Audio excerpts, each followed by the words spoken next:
Vamos a ver varios textos ahora, pero digamos que la historia de Timoteo empieza o aparece en escena este hombre en ese pasaje, Hechos capítulo 16, versículos 1 y 2, donde se nos narra, donde se nos dice que este joven Timoteo era un creyente, era un discípulo, y era hijo de una mujer judía creyente y de padre griego.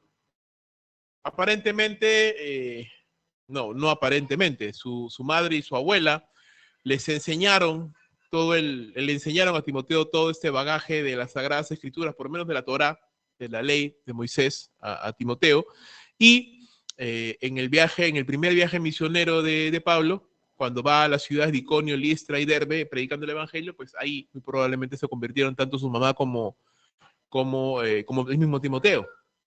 Pablo regresa aproximadamente 7 años después, en el segundo viaje misionero, después de 7 años de haber estado allí, se encuentra con este muchacho llamado Timoteo y dice la escritura ahí en Hechos 16:1 que todos daban buen testimonio de él, ¿no? Los hermanos de las iglesias allí, de las iglesias de Listra y Iconio, daban buen testimonio de este muchacho, daban buen testimonio de un joven creyente, servicial y todas las cosas que usted se puede imaginar que caracterizan a un joven de buen testimonio, ¿verdad?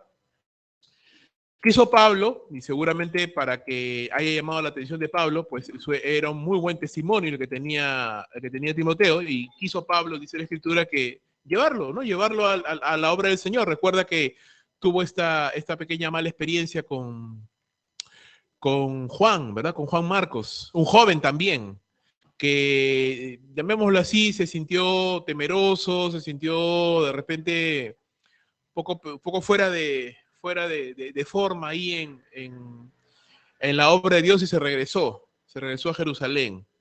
Entonces, Pablo toma a Timoteo y se lo lleva. Dice la escritura también que Pablo lo circuncidó, y lo curioso es de que Timoteo se somete, ¿no? Tranquilamente a una situación que era dolorosa para personas ya adultas, ¿no? Para niños de repente no tanto, pero para personas adultas ya es algo doloroso. Y sin embargo él lo quiso hacer, es decir, no tomó ningún tipo no vemos ningún tipo de digamos que ponerse en contra, ¿no? Lo que Pablo quiso hacer. Entonces, ya vamos viendo algunos aspectos del carácter de Timoteo. Sabemos que era un hombre de temperamento más callado, más introvertido. Pablo tiene que animarle la palabra de Dios a que recuerde que él ha recibido espíritu de poder, de amor, de dominio propio, no de cobardía. ¿No? Le anima también a no avergonzarse del evangelio, a no avergonzarse de su juventud.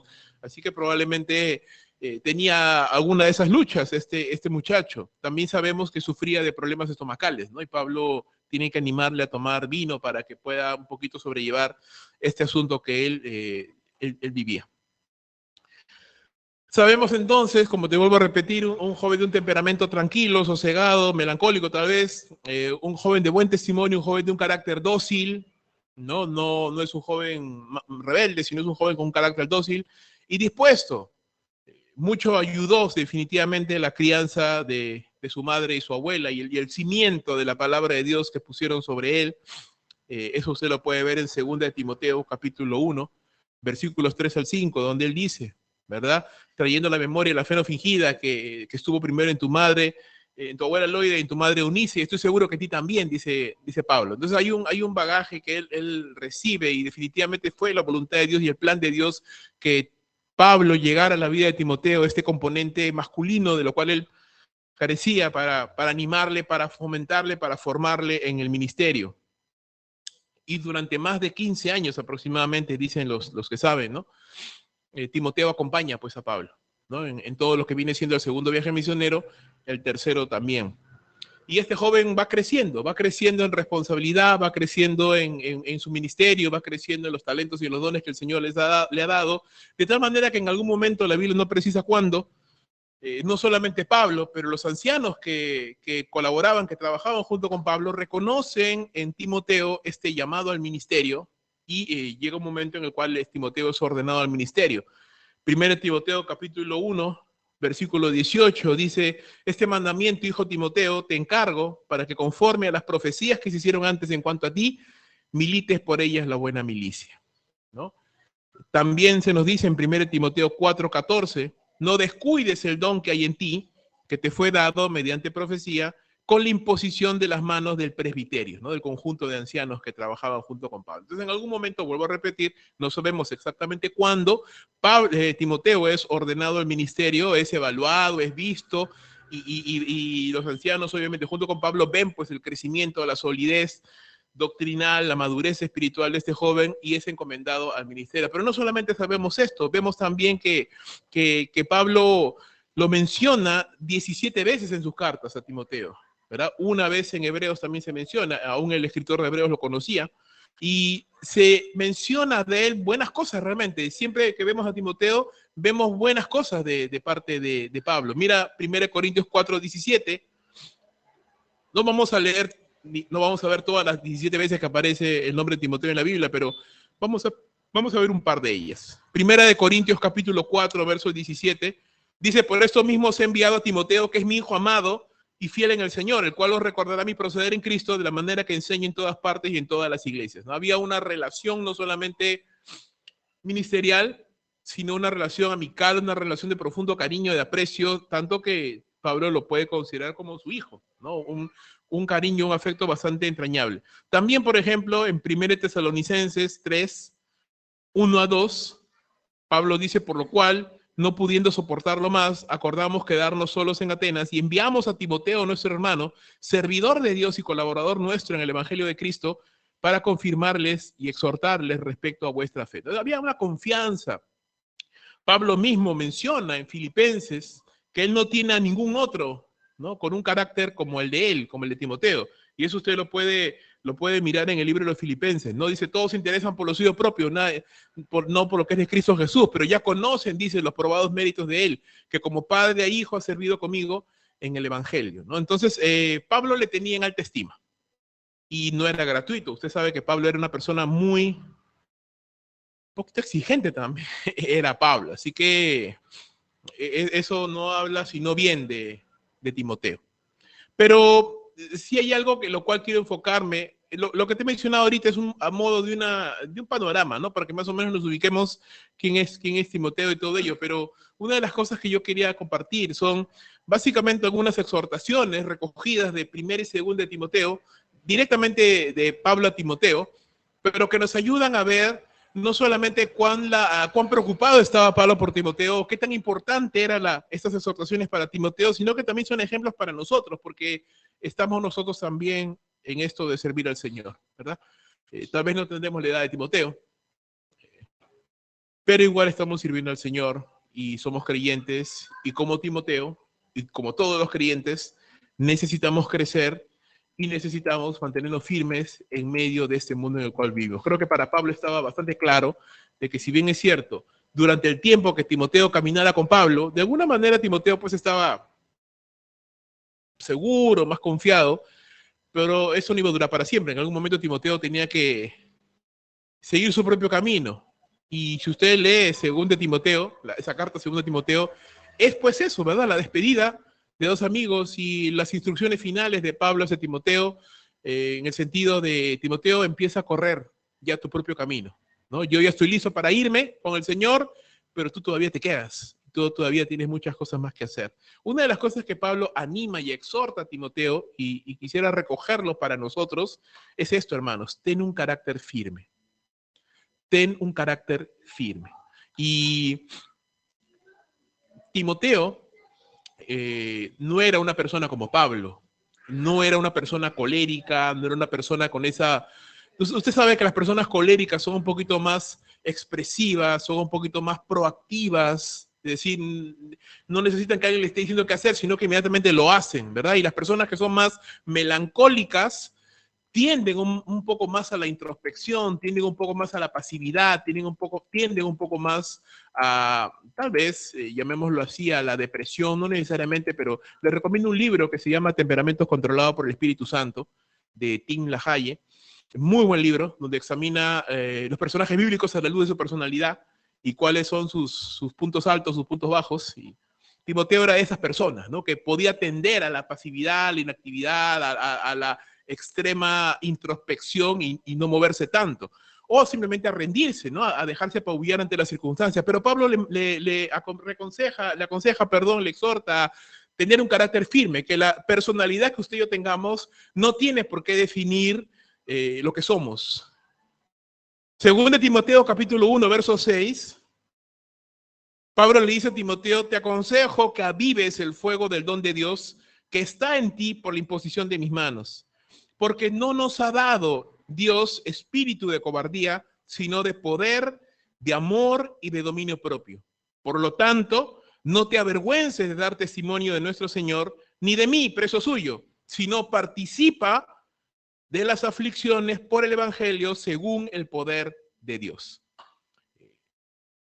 Timoteo había visto de primera mano lo difícil que era el ministerio, ¿no? Él salió muy chiquillo con Pablo a hacer la obra de Dios, y la obra que hacía Pablo era una obra peculiarmente complicada.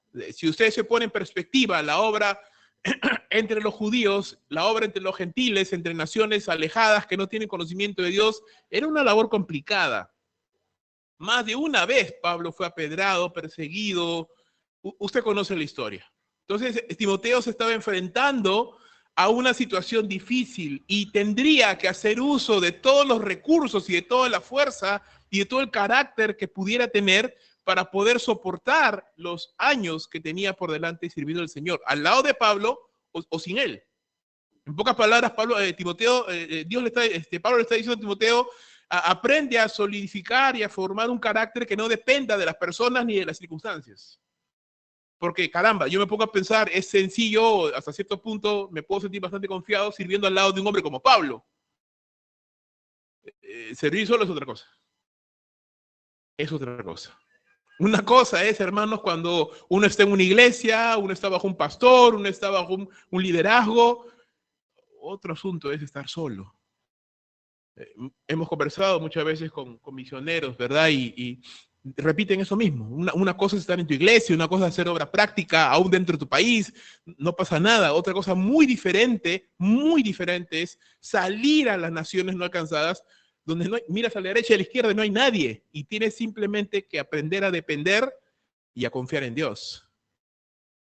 Y edificar un carácter que no se derrumbe ante las circunstancias. ¿No? Que no se derrumbe ante las circunstancias, ante las pruebas, ante las tribulaciones, ante los asuntos que puedan ocurrir y que van a ocurrir, hermano. Por eso Pablo le aconseja a Timoteo y le dice, tú no tienes un espíritu de cobardía. No tienes, Dios no te ha dado ese espíritu para que te escondas, para que tengas miedo, para que te derrumbes, ¿no? Sino que Dios te ha dado un espíritu de poder, de amor y de dominio propio. Entonces no te avergüences del evangelio ni de las aflicciones que vienen por causa del evangelio. No te sientas mal, no te derrumbes, no te destruyas y te quedes ahí tirado por causa de las aflicciones que vienen por servir al Señor, sino que entiende que eso es normal. Claro, para el incrédulo eso es absurdo, pero para el creyente, hermanos, usted y yo sabemos, y Pablo lo menciona también en Filipenses capítulo 1, verso 29, si no me equivoco, que Cristo nos ha concedido no solamente que creamos en Él, sino que padezcamos también por Él. Entonces, lo primero que veo acá, y es algo muy importante que usted y yo tenemos que formar, es un carácter firme, un carácter sólido, no duro, no insensible, no desinteresado, no apático, no desinteresado de la vida, no me interesa lo que pase con los demás, no, un carácter firme, que siente, que piensa, que está involucrado, pero firme, que no se deja rápidamente derrumbar ante las situaciones que están pasando o que van a pasar. Segunda exhortación que yo puedo ver y que considero importante, hermanos, es esta: no dejes de aprender. No dejes de aprender, porque si tú dejas de aprender, dejas de crecer. Y si dejas de crecer, vas a ver mermada tu capacidad de servirle al Señor y no vas a poder responder adecuadamente a los desafíos de cada generación. La iglesia tiene que responder a desafíos diferentes a cada generación en la que vive y tiene que prepararse para esos desafíos. Es decir, la palabra sigue siendo la misma, ¿amén? Pero la manera como enfrentamos la palabra, mejor dicho, las situaciones con la palabra de Dios va cambiando porque los desafíos son diferentes y tenemos que constantemente estar preparados. Creo que no hay nadie que pueda decir, yo sé lo suficiente de la Escritura, no necesito más. Sería una terrible necedad. Todos necesitamos seguir aprendiendo de la palabra de Dios y todos tenemos que seguir aprendiendo. Mira lo que dice 1 Timoteo capítulo 4, verso 12. Ninguno tenga en poco tu juventud, sino sé ejemplo de los creyentes, en palabra, conducta, amor, espíritu, fe y pureza. Entre tanto que voy, Ocúpate en la lectura, la exhortación y la enseñanza. No descuides el don que hay en ti, que te fue dado mediante profecía, con la imposición de las manos del presbiterio. Ocúpate en estas cosas, permanece en ellas, para que tu aprovechamiento sea manifiesto a todos. Ten cuidado de ti mismo y de la doctrina, persiste en ello, pues haciendo esto te salvarás a ti mismo y a los que te oyeren. Interesantemente, en ambos versos, en el anterior que vimos, también menciona esto, ¿verdad? No te avergüences de dar testimonio, te aconsejo, aviva el fuego del don de Dios, y acá Pablo le dice, no descuides el don que hay en ti, ¿no? Avívalo, no lo descuides, ocúpate en la enseñanza, ocúpate en la lectura, ocúpate en el estudio de la palabra, mantente ocupado en eso, que tu mente esté enfocada en aquello para lo cual el Señor te ha llamado, y no tengas un poco el hecho de que eres joven, ¿no? La edad, hermanos, no debiera ser ni la edad, ni la condición económica, ni la condición social, no tiene por qué ser ni limitante, ni nada de las cosas que Dios quiere hacer. Eso es una actitud del corazón. El hecho de querer aprender no tiene que ver realmente con factores externos, sino con el deseo de querer aprender. Si yo quiero y yo tengo ese corazón enseñable, yo tengo ese corazón humilde de reconocer que puedo conocer, haber leído mucho o haber conocido mucho, pero aún me falta mucho más por conocer. Nunca va a llegar el punto en que yo diga, no, yo sé más de lo que no sé. No, al revés, yo cada vez sé menos. Comparando con todo lo que se puede conocer de Dios, me falta muchísimo por aprender. Aquí, hermanos, Pablo está mostrándole a Timoteo que el crecimiento intelectual no tiene por qué estar desconectado de nuestra vida. ¿No? Pablo no está de ningún modo animando a Timoteo a que sea lo que nosotros conocemos como ratón de biblioteca, ¿verdad? ¿Usted conoce esa frase, ratón de biblioteca? ¿Sí? No estamos hablando de un bicho, un animalito, sino el ratón de biblioteca es la persona que está metida en los libros nada más, ¿no? Y no sale, su mundo es teórico, nunca práctico, ¿no? Su mundo es siempre teoría, nada más. Conoce la teoría, al revés y al derecho, pero nunca la ha experimentado. No estamos hablando de esto, y Pablo no está animando a Timoteo que simplemente sea un cerebrito, ¿no? Que sea una persona que conoce mucha doctrina, pero no tiene una vivencia. Todo lo contrario, Pablo dice, crece, aprende, no descuides la doctrina, no descuides la enseñanza, pero siendo ejemplo. Siendo ejemplo. ¿No? Y ese es el equilibrio que yo tengo que tener entre lo que sé y lo que hago, entre lo que puedo aprender y lo que muestro a las demás personas. Y eso es algo en lo cual yo tengo que estar ocupado. Tengo que estar ocupado, hermanos. Entonces, no hablamos simplemente pues de hacer un devocional. No hablamos simplemente de leer mi Biblia en la mañana y ya está, estoy creciendo. Es parte importante, por supuesto, hacer el devocional, pero no es suficiente. Pues si yo quiero, y sobre todo si estoy sirviendo a Dios, con mayor razón tengo que estar cultivando mi mente con la palabra de Dios, expandiendo mi conocimiento, expandiendo lo que puedo conocer de la palabra de Dios para estar mucho mejor preparado para los desafíos que el mundo me presente a mí mismo y el ministerio. Tercera exhortación, tercer punto que Pablo aquí menciona a Timoteo es, aunque otros se desvíen, tú pelea la buena batalla de la fe. Aunque otros se desvíen, tú pelea la buena batalla de la fe. Primera Timoteo capítulo 6, verso 11. Mas tú, oh hombre de Dios, le dice Pablo, huye de estas cosas y sigue la justicia, la piedad, la fe, el amor, la paciencia, la mansedumbre. Pelea la buena batalla de la fe, echa mano de la vida eterna, a la cual asimismo fuiste llamado, habiendo hecho la buena profesión delante de muchos testigos. Te mando delante de Dios, que da vida a todas las cosas, y de Jesucristo, que dio testimonio de la buena profesión delante de Poncio Pilato, que guardes el mandamiento sin mácula ni reprensión hasta la aparición de nuestro Señor Jesucristo. Pablo aquí, bueno, si usted lee todo el contexto, ¿verdad? Y el contexto anterior y el que viene, el posterior. Pablo está hablando de hombres que se desvían de la fe por causa de las riquezas. Pablo está hablando de hombres que se desvían de la fe por causa de las interminables genealogías y historias y mitos y cuentos. Y Pablo le dice, tú no hagas eso, ¿no? Tú mantente firme en lo que Dios te ha llamado y pelea la buena batalla de la fe. Pablo le llama al ministerio, él lo ve como una batalla, ¿no? Incluso no me acuerdo exactamente a quién, él lo considera un compañero de milicia, ¿no? No recuerdo si era Epafrodito, no recuerdo bien ahorita el nombre, pero le llama así, compañero de milicia, ¿no? Para Pablo, el ministerio no era una labor sencilla, hermanos. Para Pablo, el ministerio no era un paseo por el campo. Para Pablo, el ministerio era una guerra, era una batalla. Él mismo lo menciona, ¿verdad? Combatimos no contra carne ni sangre, sino combatimos contra huestes espirituales de maldad. Y tenemos que estar bien vestidos con la armadura del Señor, y usted conoce esa enseñanza en Efesios 6, pero a lo que voy es de que como Pablo ve el ministerio como una guerra, porque es una guerra ante el mundo, ante Satanás, por las almas de los hombres, en la cual Satanás no solamente va a intentar estorbar tu trabajo, no solamente va a intentar ponerte trabas para que no puedas lograr tu trabajo, no solamente va a intentar cegar los ojos de los hombres a los cuales tú les estás predicando, a las mujeres o a los niños, sino que también va a intentar atacarte a ti, a tu familia, a tus hijos, a lo que te rodea. Es decir, va a intentar por todos los medios y de todas las maneras posibles, tanto como se lo permitas, eliminarte. Es así. Yo no conozco ninguna guerra donde el enemigo diga, ¿sabes qué? No, no vamos a atacarlo, pobrecito, ¿no? Déjalo que se fortalezca ahí. No conozco ninguna guerra así, ¿verdad? No conozco ninguna guerra así. En la guerra hay algo que se llama estrategia, y en la estrategia usted busca acabar con su enemigo lo más pronto posible, explotando sus puntos débiles. Eso es básico. Eso es de guerra a nivel 1. Es básico. Y Satanás lo quiere hacer. Pero Pablo le dice, mantente firme, pelea la buena batalla de la fe. Y pone, hermano, algo muy importante. En primer lugar, le dice, echa mano de la vida eterna, es decir, echa mano de los recursos que Dios te ha dado para poder vencer esa batalla. Usted conoce la armadura de Dios y no voy a entrar en más detalle de eso, usted lo conoce, sabe de qué estoy hablando. También le dice, habiendo hecho la buena profesión delante de muchos testigos, es decir, ten en cuenta que hay muchos que están viendo cómo tú peleas la batalla. Amén.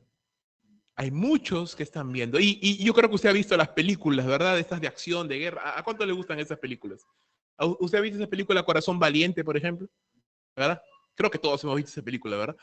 Y más allá de que no es exactamente real a la historia y todo el asunto, el punto es de que en este tipo de películas de guerra siempre hay pues el protagonista o alguno otro que de pronto se levanta y da un discurso y inspira a los demás y motiva a los demás, ¿no? Y de pronto un grupo de personas que están temerosos, que no quieren pelear, que no quieren batallar, de pronto se sienten motivados, animados por las palabras, por el ejemplo de su rey que sale a pelear delante de ellos, o su general que de pronto les motive, les inspira, y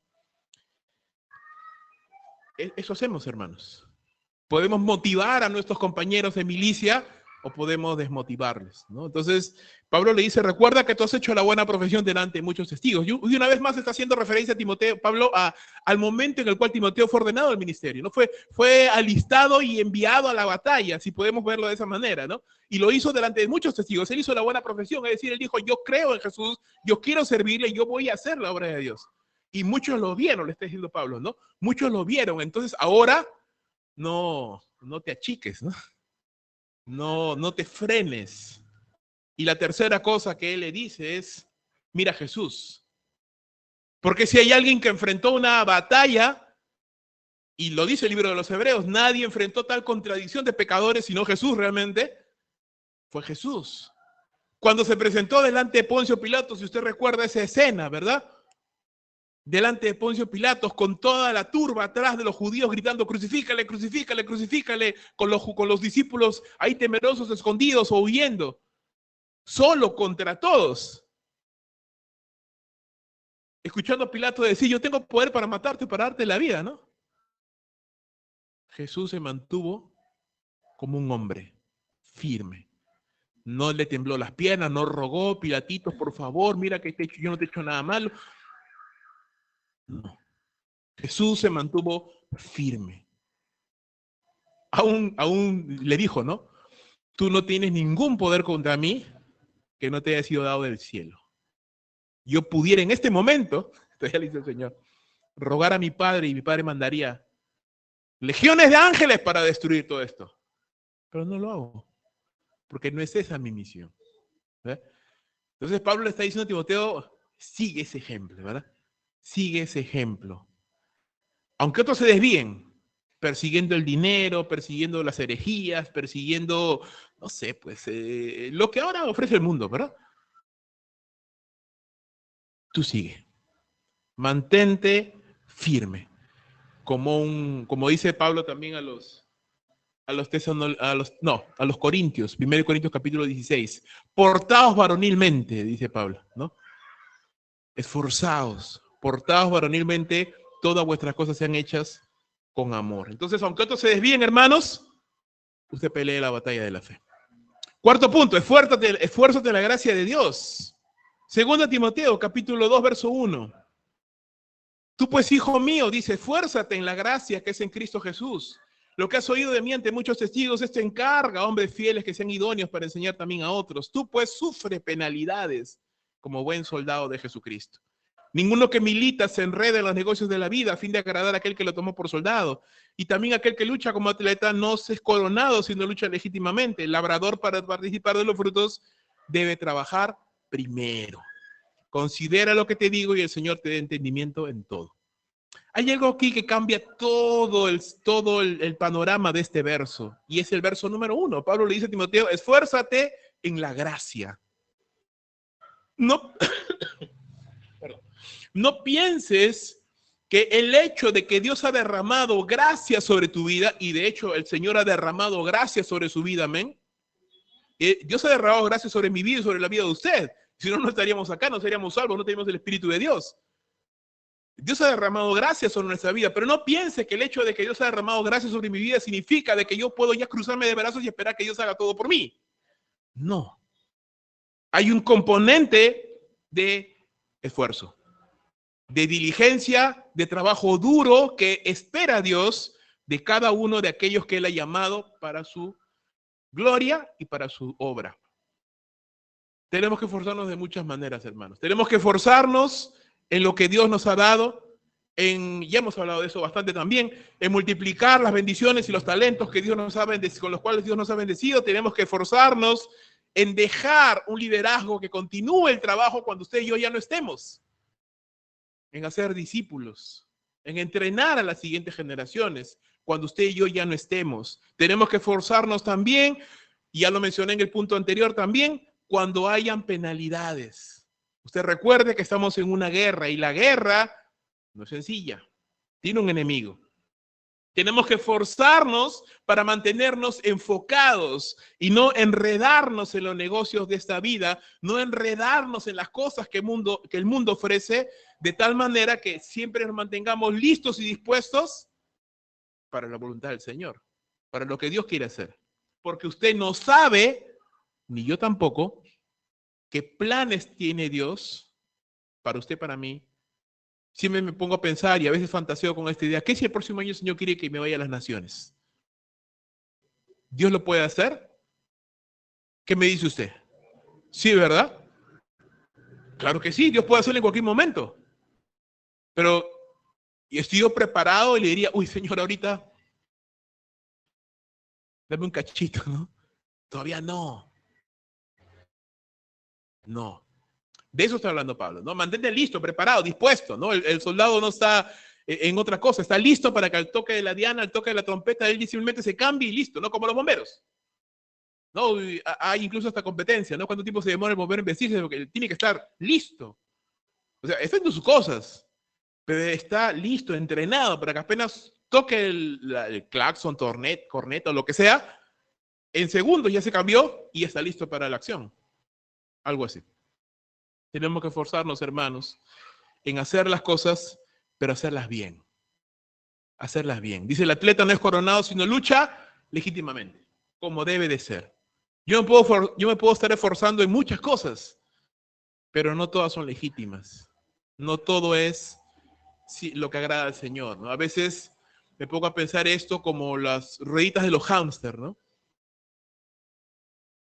¿Ha visto esas rueditas, verdad? El hámster está corre.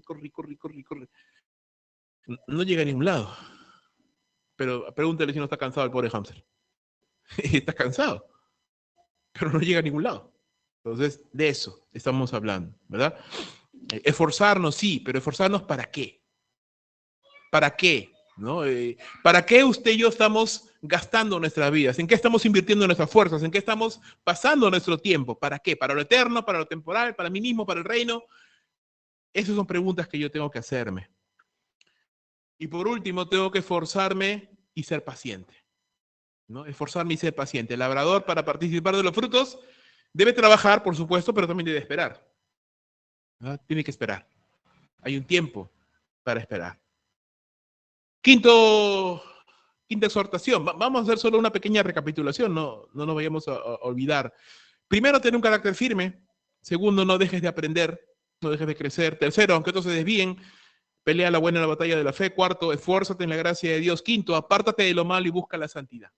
Segundo de Timoteo 2, 21 al 23.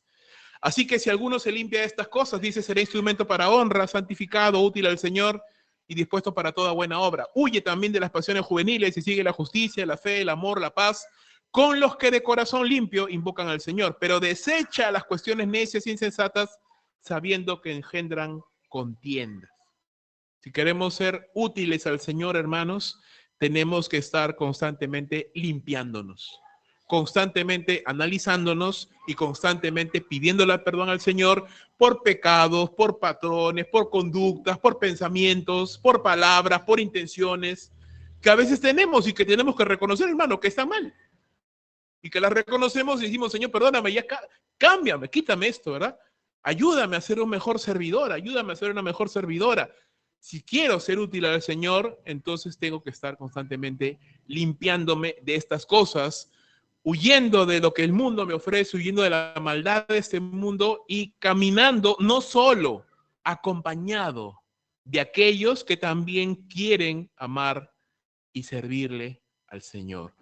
A veces, hermanos, menospreciamos el poder que tiene la influencia de otras personas sobre nosotros. Usted tiene que dar en cuenta de esto. Las personas con las que usted se rodea le van a influenciar de todas maneras, para bien o para mal. Y es importante tener en cuenta esto. Una de las cosas que yo recuerdo en mi juventud, hace ya más o menos ya una cantidad, tampoco ya, no soy tan joven, pero una de las cosas que yo decidí en mi vida hace muchos años atrás es que yo no quería tener amigos, o por lo menos no quería tener buenos amigos, o mis mejores amigos, no quería que fueran personas incrédulas. Porque yo me puse a pensar y dije, ¿qué me van a aconsejar? ¿Qué me van a decir? Si yo tengo un problema y se los cuento, ¿de qué me van a hablar? ¿Que me van a motivar al Señor? No. Entonces dije, yo quiero que mis mejores amigos sean personas que aman a Dios, personas creyentes. Y las personas con las que nos rodeamos, las personas a las que escuchamos, a las que pedimos consejos, nos van a influenciar, vuelvo a repetir, para bien o para mal. Nos van a motivar a la santidad o nos van a alejar de ella. Nos van a motivar a la obra o nos van a apartar de ella. Entonces, muy importante las personas con las que nos rodeamos. Y por último, punto, exhortación número 6, no dejes de ser fiel a tu ministerio. Segundo de Timoteo, capítulo 4, versículo número 1. Te encarezco delante de Dios y del Señor Jesucristo, que juzgará a los vivos y a los muertos en su manifestación y en su reino, que prediques la palabra, que instes, que insistas, a tiempo y fuera de tiempo. Redarguye, reprende, exhorta con toda paciencia y doctrina. Porque vendrá tiempo cuando no sufrirán la sana doctrina, sino que teniendo comezón de oír se amontonarán maestros conforme a sus propias concupiscencias y apartarán de la verdad el oído y se volverán a las fábulas. Pero tú, Timoteo, sé sobrio en todo, soporta las aflicciones, a sobra de evangelista, cumple tu ministerio. Y esa frase, la última, hermanos, es brutalmente poderosa. Cumple tu ministerio, ¿no? Y Pablo, él sigue hablando y dice, yo ya cumplí mi ministerio, yo ya estoy listo para irme. Es decir, no hay nada que yo diga, Señor, espérame, no me quites la vida todavía porque hay muchas cosas que no he hecho. No. Yo ya hice lo que tenía que hacer. Me voy en paz. Yo digo, wow, yo no pudiera decir eso hoy. Yo no podría decir eso hoy. Yo ya hice todo lo que tenía que hacer. Wow. Por eso Pablo le dice a Timoteo, cumple tu ministerio. Cumple lo que tienes que hacer. Mira que Dios es testigo, ¿no? Mira que Jesús es testigo. Él está allí, él va a juzgar a los vivos y a los muertos. Así que predica la palabra, haz lo que tienes que hacer. Insiste todo el tiempo con paciencia y doctrina. Si lo haces sin paciencia, entonces vas a lastimar a las personas. Si lo haces sin doctrina, la vas a desviar. Hazlo con paciencia y hazlo con doctrina. Hazlo con una buena actitud y hazlo con una solidez doctrinal, pero hazlo. Porque vendrá tiempo cuando la gente no quiere escuchar, pero aún así tú tienes que hacerlo. Aunque no quieran oír. Aunque no quieran obedecer. Por eso pensábamos hace un instante, ¿no? Aunque otros se desvíen, tú sigue. Aunque otros no escuchen, aunque otros no te hagan caso, aunque otros pareciera que están disfrutando la vida loca, ¿no? En el mundo, tú sigue. Sigue y persiste. Se sobren todos, soporta los sufrimientos, a sobra evangelista, predica el evangelio, cumple tu ministerio. No dejes de ser fiel al Señor, hermano. No dejes de ser fiel a lo que Dios te ha llamado. Puedes dejar un trabajo, puedes dejar un proyecto, puedes dejar un crucigrama que no has terminado, puedes dejar un álbum. ¿No? Yo nunca llegué a completar un álbum, nunca completé llegar a un álbum en mi vida, nunca lo terminé. Puedes no terminar un rompecabezas, hay unos grandazos, ¿no? De 1000 piezas. No importa, hermanos. Puedes dejar una película sin terminarla de ver, puedes dejar un plato sin terminarlo, pero nunca dejes tu ministerio sin terminar. Lo que Dios te ha llamado, haz. Hasta el último día de tu vida. Hasta tu último aliento, hermano, sigue haciendo lo que tienes que hacer. Lo que Dios te mandó. Lo que Dios te mandó, hermano. Y esto creo que podemos decir, sin conocimiento exacto de causa, pero puedo atreverme a decir que Timoteo hizo eso. No tenemos las últimas palabras de Timoteo. Solamente tenemos la última aparición de Timoteo en Hebreos, el escritor de Hebreos, hablando acerca de Timoteo, ¿no? Que había salido en libertad y que ya iba a estar para ir a visitarlos. Entonces, podemos inferir que Timoteo siguió haciendo la obra de Dios aún después de la muerte de Pablo. Y quiero creer que hasta el último de sus días Timoteo siguió haciendo la obra de Dios y que se fue como se fue su maestro, sirviendo al Señor. Yo quiero animarte, hermano, en esta noche, y tal vez haya sido un poco abundante la cantidad de textos bíblicos. No solemos predicar de esa manera, llamémoslo así, pero creo que estos textos, y seguro que hay muchos más, ameritan y nos llaman a la reflexión y nos animan a, si un muchacho, un joven, pudo hacerlo, hermanos, usted y yo también podemos. Amén. Usted y yo también podemos. Así que yo le animo a seguir el ejemplo de Timoteo, un joven que fue sacado, ¿no? de su lugar cómodo a una vida de retos, de desafíos, de aflicciones, de tribulaciones. Pero este muchacho supo dar la talla, no se chupó, no se quedó. No fue como Juan Marcos, ¿no? Que se regresó, ¿no? Él firme, se mantuvo fiel, sufrió igual que Pablo, estuvo al lado de Pablo y fue de gran bendición. Fue de gran bendición para los creyentes. Entonces, mi querido hermano, no se desanime. Siga adelante porque Dios quiere todavía usarlo mucho más. Dios quiere todavía usarla mucho más en la obra. Que estos puntos, de alguna manera, sean como consejos para nosotros. Vamos a orar.